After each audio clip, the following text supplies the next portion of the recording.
Di sini saya akan menjelaskan tentang mekanisme hormon reproduksi ternak ruminansia. Sebelum itu, saya akan menjelaskan apa itu hormon. Hormon merupakan suatu senyawa kimia dalam jumlah sedikit yang diproduksi oleh kelenjar endokrin, ditransportasikan melalui pembuluh darah menuju ke organ-organ tertentu yang digunakan untuk menunjang fungsi organ tersebut. Nah, di sini ada bagan hormon reproduksi ruminansia jantan. Mekanismenya ialah yang pertama, ketika ternak ruminansia jantan menerima rangsangan berupa penglihatan, pendengaran, penciuman, maupun perabaan, maka rangsangan tersebut akan diterima oleh hipotalamus. Hipotalamus kemudian akan mensekresikan hormon GnRH atau gonadotropin.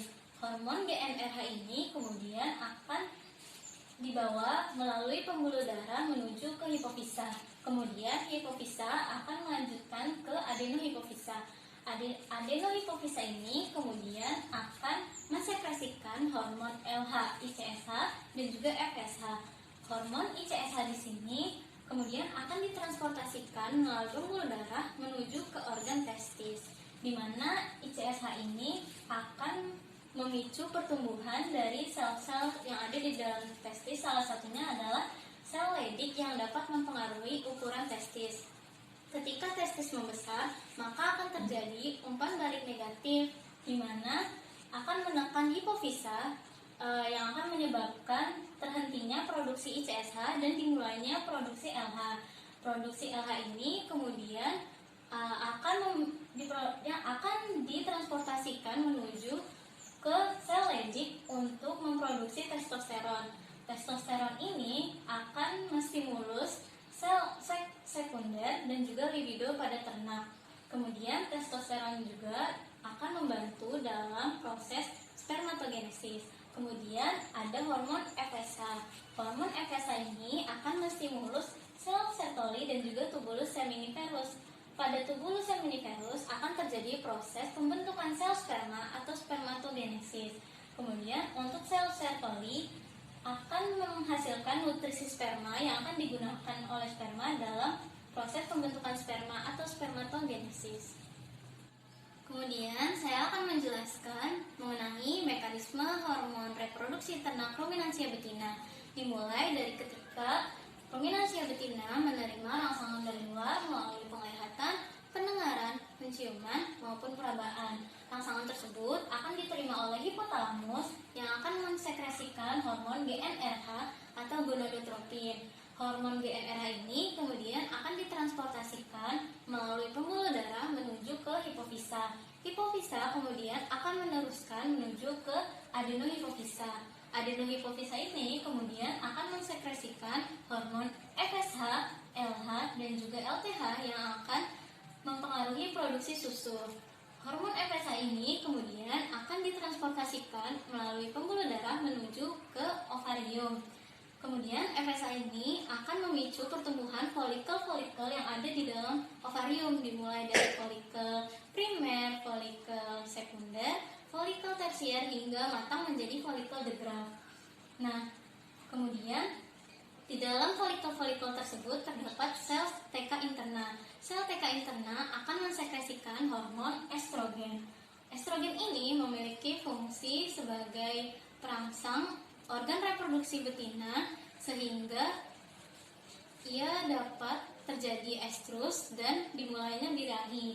Kemudian estrogen ini akan terus bertambah jumlahnya dan ketika telah mencapai kadar maksimal, ia akan mengirimkan sinyal kepada hipofisis anterior untuk menghambat produksi FSH dan pada saat yang bersamaan dimulainya produksi LH. LH akan mempengaruhi folikel de Graaff sehingga pecah dan mengeluarkan oosit sekunder atau sel ovum. Peristiwa ini dinamakan dengan ovulasi dan ternak betina siap untuk dikawinkan. Ketika ternak betina telah dikawinkan dan pembuahan berhasil, maka dapat terjadi kebuntingan. Nah, folikel de Graaff yang telah pecah tadi disebut sebagai corpus luteum. Corpus luteum ini merangsang sekresi progesteron, dan jika ternak betina telah dikawinkan namun pembuahan tidak berhasil, maka tidak terjadi kebuntingan dan korpus luteum tadi akan lisis. Kemudian ketika ternak betina telah mencapai masa untuk kelahiran, maka neurohipofisa akan mensekresikan hormon oksitosin dan juga relaksin. Hormon oksitosin ini mempengaruhi kontraksi uterus, sedangkan hormon relaksin ini mempengaruhi dilatasi atau pergerakan serviks, di mana keduanya ini akan mempengaruhi terjadinya kelahiran. Hormon reproduksi dari ternak non-ruminansia. Yang pertama adalah ternak non-ruminansia kelamin jantan. Tahap-tahapnya adalah yang pertama mereka itu menerimanya dari rangsangan ya. Rangsangan itu diterima oleh hipotalamus dan hipotalamus itu mensekresikan GnRH. Lalu setelah GnRH, hormon dari GnRH itu merangsang hipofisa, lalu dilanjutkan oleh aderohipofisa. Dari aderohipofisa itu mensekresikan dua hormon. Yang pertama adalah hormon FSH atau follicle stimulus hormone dan LH, luteinisi hormone. Yang pertama dari hormon FSH ya. FSH itu kerjanya adalah menstimulus sel serotoli dan tubulus semiferus ya. Sel serotoli itu menghasilkan nutrisi yang gunanya untuk menutrisi proses spermatogenesis, dan tubulus semiferus itu gunanya untuk spermatogenesis. Lalu hormon LH itu berfungsi untuk menstimulus sel lady yang menghasilkan hormon testosteron untuk proses spermatogenesis juga. Ya, yang kedua itu adalah ternak non-ruminansia berkelamin betina. Sama, diawali dari rangsangan untuk mengaktifkan hormon reproduksi. Rangsangan itu dapat berupa pendengaran, penglihatan, atau juga perabaan dari hewan tersebut. Lalu dari rangsangan tersebut diterima oleh hipotalamus yang gunanya untuk mensekresikan hormon GnRH. Dan hormon dari GnRH ini fungsinya adalah merangsang hipofisa. Hipofisa ini ada dua. Yang pertama adalah adenohipofisa dan yang kedua adalah neurohipofisa. Adenohipofisa ini menghasilkan tiga hormon, FSH, LTH, dan juga LH. Nah, dari FSH ini fungsinya adalah menstimulus ovarium. Dari ovarium ini fungsinya adalah mensekresikan hormon estrogen dan hormon progesteron. Hormon estrogen sendiri fungsinya adalah untuk merangsang pertumbuhan folikel dan hormon progesteron itu fungsinya adalah menjaga saluran telur. Lalu yang kedua adalah hormon LTH yang fungsinya adalah sifat pengeraman, dan hormon LH yang fungsinya adalah ovulasi. Lalu dari hasil hipofisa yang kedua atau neurohipofisa yang menghasilkan hormon oksitosin, fungsinya adalah menjaga keluarnya saluran telur. Terima kasih. Kesimpulan yang kita dapat dari praktikum ini adalah organ reproduksi ruminansia jantan terdiri atas testis, epididymis, vas deferens, vesicula seminalis, dan penis. Sedangkan organ reproduksi ruminansia betina terdiri atas ovarium, oviduk, uterus, vagina, dan vulva. Organ reproduksi unggah jantan terdiri atas testis, epididymis, ductus deferens, dan palus.